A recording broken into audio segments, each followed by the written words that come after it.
यानंतरची बातमी आहे ती नोबेल पुरस्कारांसंदर्भातली। मंगळवारी भौतिकशास्त्रातील नोबेल पुरस्कार जाहीर करण्यात आले। 3 अमेरिकन शास्त्रज्ञांना हा पुरस्कार घोषित करण्यात आलाय। रॉयल स्वीडिश अकॅडमी ऑफ सायन्सेसने मंगळवारी या पुरस्कारांची घोषणा केली।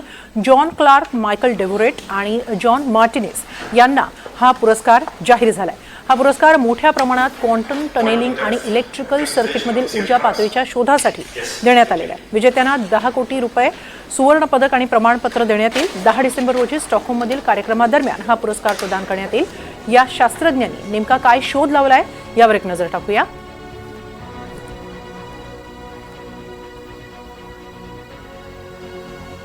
क्वांटम मेकॅनिक्स म्हणजे अतिसूक्ष्म कणांची हालचाल। या घटना इतक्या सूक्ष्म असतात की त्या सामान्य सूक्ष्मदर्शकांनाही दिसू शकत नाही।